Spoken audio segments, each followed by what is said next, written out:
Okay, in this video, I'm going to explain to all of you about this special trick to make a parametric wall shelf. Okay, first of all, we have to make the wall shelf with rotated rectangle or rectangle. It's depend on you. We can set the length on with any size, and then we can set the thickness around 150 millimeter for the wall thickness, and then we can push it up around maybe 5 meter or 5,000 millimeter. Okay, just like this, and then we can make it group.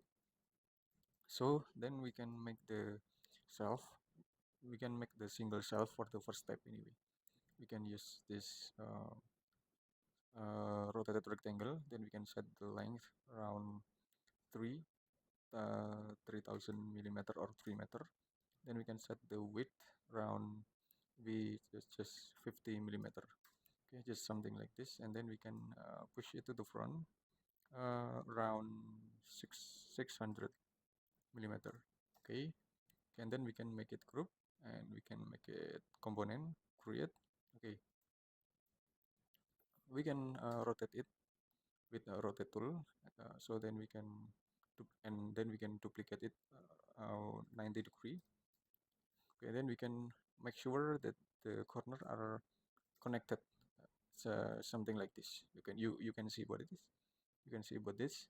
You can make sure the connection between the vertical and horizontal port are just like this. Okay, so we have to click this, and we can move and duplicate it, and then we can click on this position. Okay, and then we can place on this corner. Okay, and then we can type 5 slash and enter. Okay, so it will be automatic arrangement just like this. Then we have to make the vertical arrangement by this port first. Then we can select move and press Ctrl to duplicate it, and we can place in this position.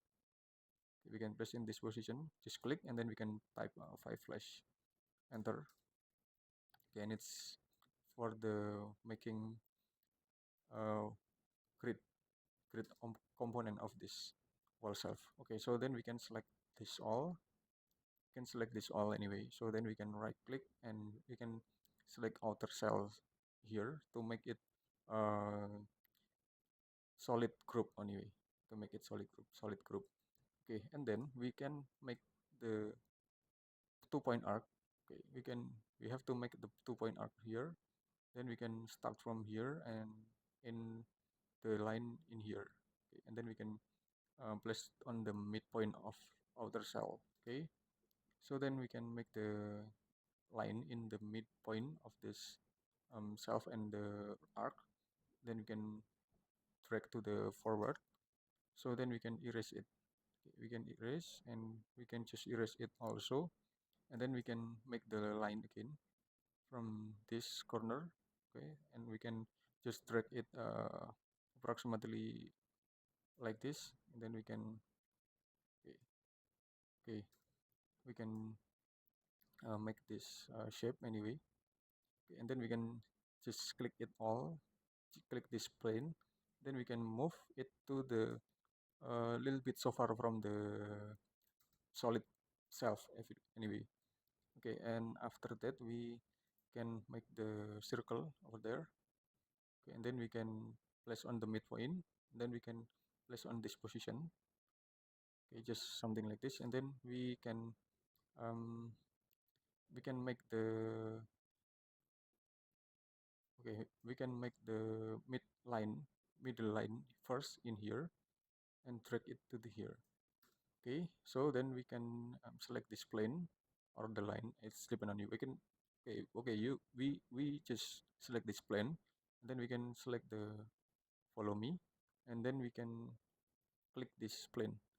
So it will be a curve or curvy object over there. Okay, and then we can select it all except this line anyway.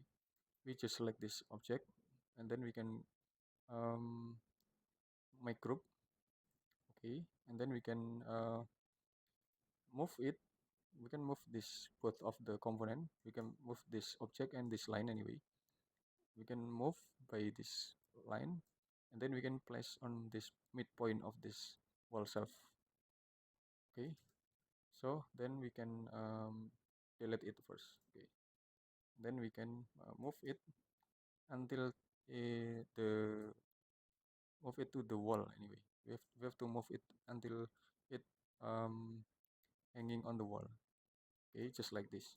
So you can see it, it's connected with wall. Okay, so then we have to uh, enter this object.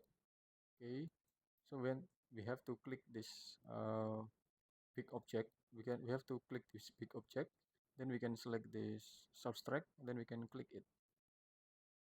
Okay, just like this. Okay, so you will get the shape of it. Okay, and then we can move it to the forward to complete uh, some unnecessary plane over there. Okay, we can just delete it, and we can just delete it anyway, and you can continue to delete some unnecessary object over there. Then we can make the material of it. Okay, anyway, we can make the another soften edge. We can make this to okay, and then we can delete this unnecessary line anyway. Over there, we can delete this unnecessary line in this position anyway. We can delete this line, we can delete this line, and we can make it more clear than before. And we can try to close this plane anyway. We can try to close this plane by using this. Okay, just something like this. We can try to close this plane manually anyway. Okay, okay, you can see it. Okay, just something like this, and we can also delete the unnecessary surfaces over there. Okay,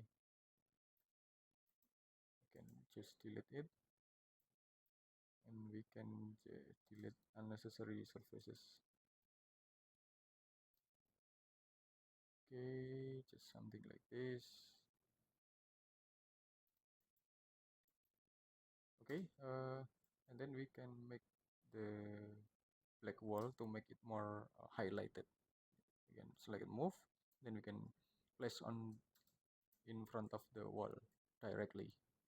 Okay, that's all. I think it's enough. I hope it will be a lot of benefit to all of you about how to make a simple parametric wall shelf, and keep exercise the 3D model by yourself, and wait for my next video. Thank you.